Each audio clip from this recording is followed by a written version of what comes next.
شعور آخر ليل بس نحن نرى كذا ونخليه يسوي.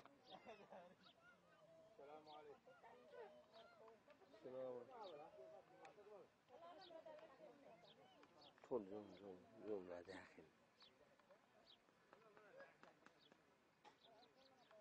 شوف الناس الهب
Okay. Are you taking a video? Yeah. That's awesome.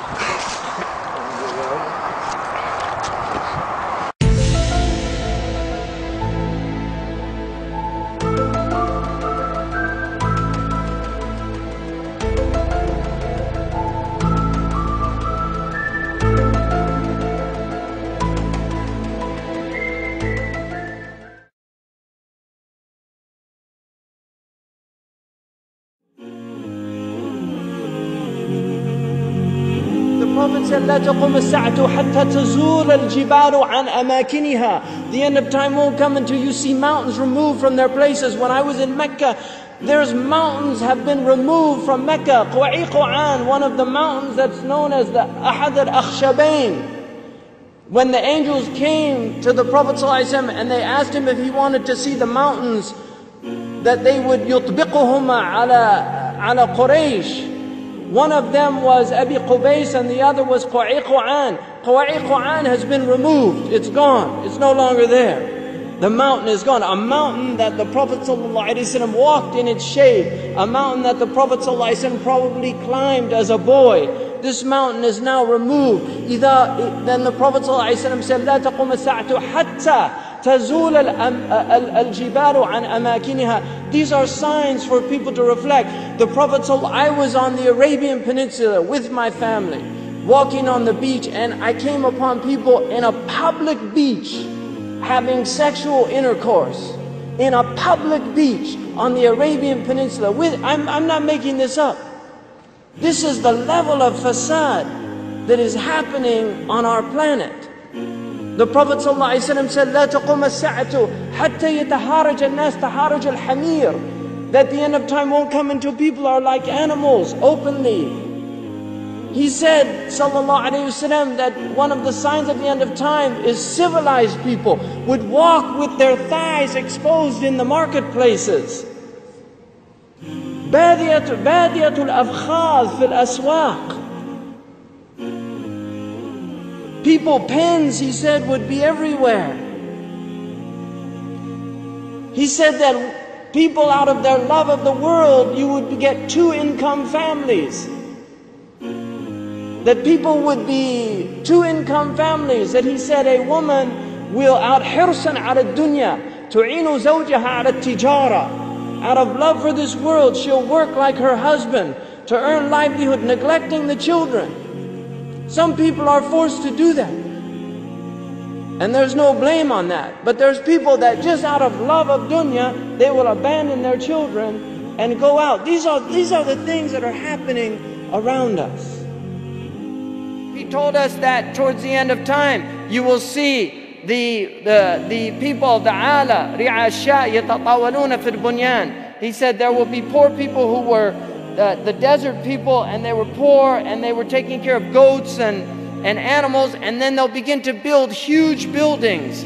These are signs before your very eyes. We're seeing signs of our Prophet ﷺ. He told us that you will see the buildings of Mecca reach the mountaintops. The buildings of Mecca will reach the mountaintops. And this is happening in our lifetime. When I first went to Mecca, there were no buildings even close to the tops of the mountains of Mecca. And now it's filled with buildings that are beginning to reach the mountaintops. I was on one of the tallest mountains in Mecca, and you can see the clock tower now surpasses the mountains. The Prophet ﷺ said in a hadith, he said, إِذَا رَأَيْتُمْ مَكَّةَ بُعِجَتْ كَظَائِمًا. If you see Mecca, if you see its mountains with holes pierced through them, this is what it means. بُعِجَتْ كَظَائِمًا وَيَتَسَاوَى بُنْيَانُهَا رُؤُوسَ جِبَالِهَا. And you see the buildings reach or in a riwayah ta'lu, they will actually surpass the mountaintops. And then he said, فَقَدْ أَظَلَّتَ السَّاعَةُ. It means that the sa'a has cast its shadow. Imam As-Suyuti says in this, هِيَ عِبَارَةٌ عَنْ دُنُوَ السَّاعَةِ. It means that the hour is near, it's coming close. But if you took that literally, and in hadith tradition, in the usuli tradition, asrud kalam al-haqiqa, that if the Prophet says something, you should always interpret it literally, unless there's a reason to go to a metaphorical interpretation. Now we have the clock tower casting a shadow over the Kaaba. So the clock tower, what do they call it in Saudi Arabia? As-sa'a. لَقَدْ أَظَلَّتَ السَّاعَةُ. You could take it literally, the clock has cast its shadow over the Kaaba. Literally or metaphorically, اقتربت الساعة وانشق القمر. The hour is drawing near.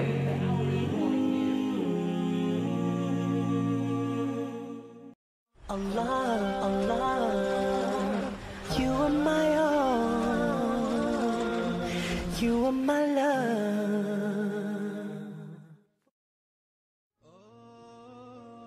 Who can tell me when the last hour will come?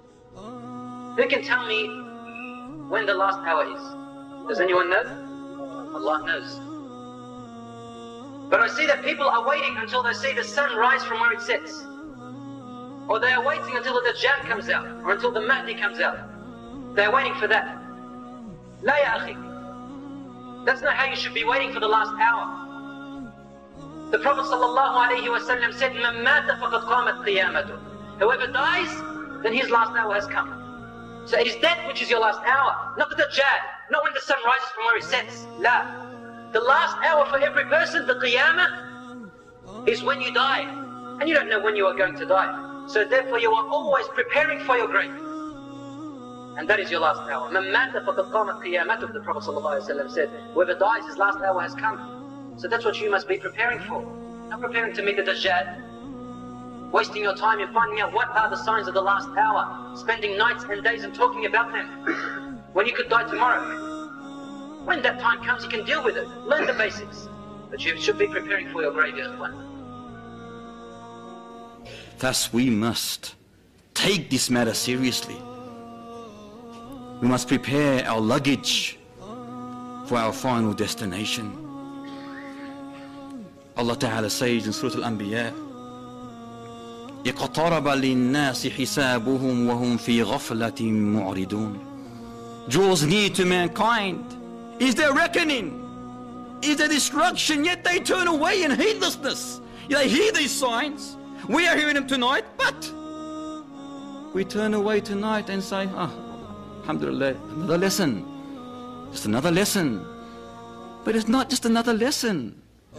If you take it as another lesson without application, you're wasting your time.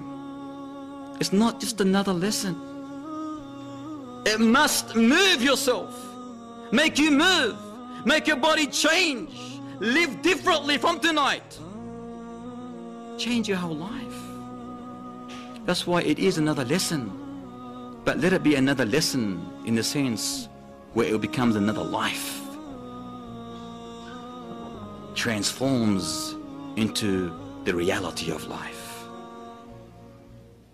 إِنَّهُمْ يَرَوْنَهُ بَعِيدًا وَنَرَاهُ قَرِيبًا. They see it, the day of judgment, as a far off event. But Allah says, we see it as quite near. And in Surah Muhammad he mentions, are they waiting for anything except the hour to come to them suddenly? But its signs have already come. Yes, Allah talking to us, brothers and sisters. Allah saying to us, what are you waiting for? Are you waiting for the hour to confront you, to hit you, to smack you in the face? But its signs is already there. What are you waiting for? Meaning, why are you not applying Allah's law? Are you waiting for the major sign to come and hit you? Because there's nothing left but the major signs.